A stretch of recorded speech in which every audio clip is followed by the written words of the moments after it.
Hello mga kasulit. Dito po ngayon tayo sa Lolong Boy, Bukawi, Bulacan. At makikita niyo po ang St. Andrew Kim Taigon Shrine.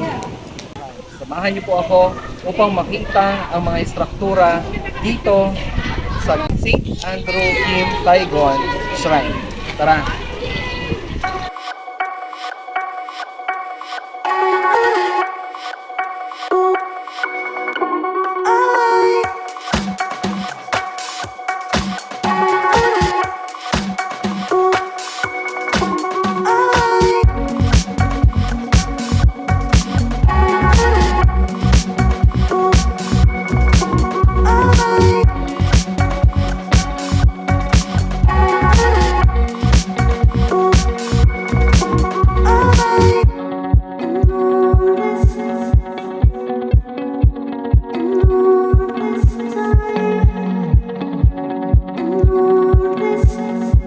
Nandito sa loob ng main structure ng kanilang museo.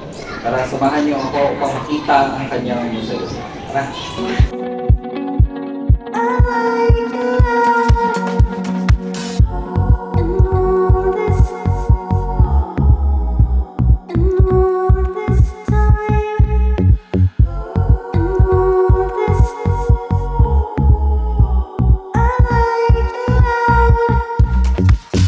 Makikita dito sa museo ang mga panels, buhay ni St. Andrew Kim Taigon, at ang maganda dito ay ang kanyang mga diorama.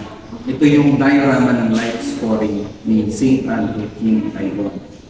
Tara!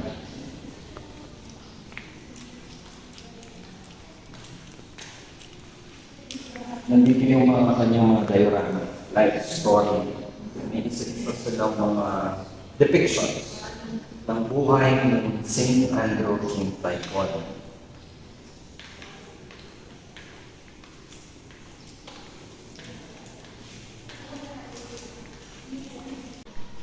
Isa pa sa mga imahe ng St. Andrew Kim Taigon, makikita na nasa Korean costume siya, national costume, kasi isa siyang Koreano.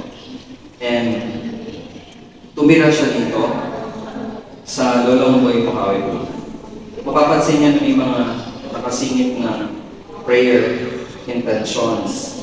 Kasi nakasulat dito na sa ilalim ng mangga, kung saan nanggaling ng mga kawin nito, ay nag-concentrate siya at nag-pray. So, yung mga prayer intentions dumadami.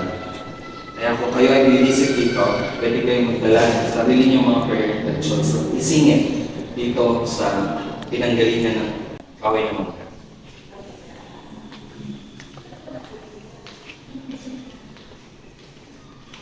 Isa pa sa mga interesting na diorama, palagay ko ito yung kanyang persecution bago na-declare na si St. Andrew Kim Taigon. So, makikita niyo dito drastic, pero isa to sa mga life story panel, diorama, na nandito sa museo ni St. Andrew Kim Taigon.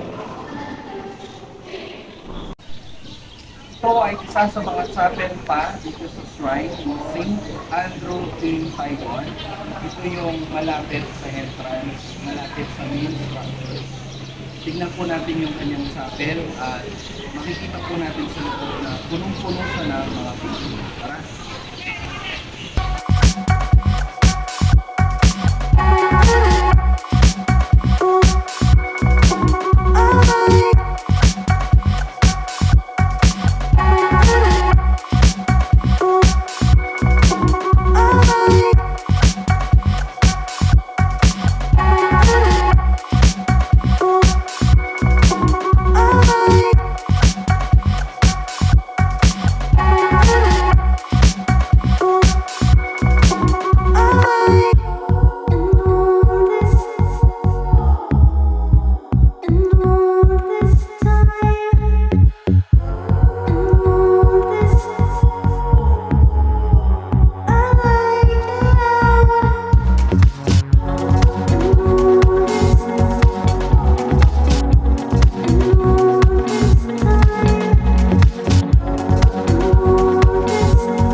Nandito po sa chapel, isa sa mga chapel dito sa shrine, ang imahe ni Saint Andrew Kim Taegon. Ito po siya.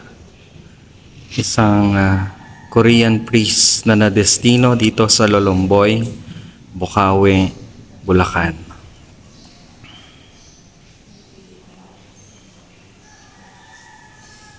Saint Andrew Kim Taegon, ipanalangin mo kami.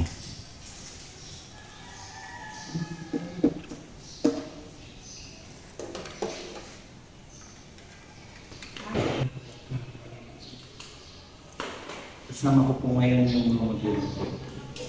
Kasama ko walang school sila. Kasi yun ay kumain lang. Hi.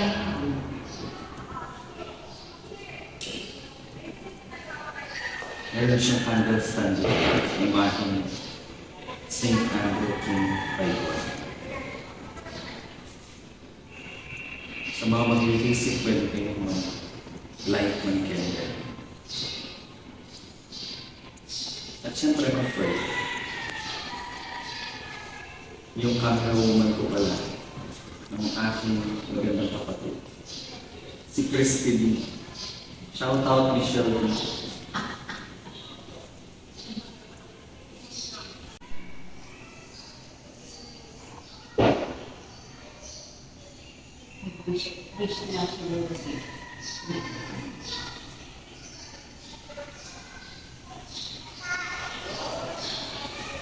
Meron. Isa ito sa mga Lemon, structures lemon dito naman. sa shrine ni Saint King Andrew Kim Taegon. So kung makikita niyo yung buo, isa itong parang pagoda. Pero halos lahat dito sa shrine is Korean structure. So pagoda type na Korean temple, parang gano'n.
May mga struktura po sila na nakasara tulad po nito.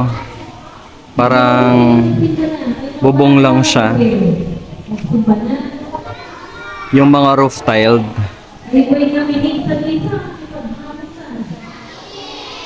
Naiikutan siya pero sarado siya.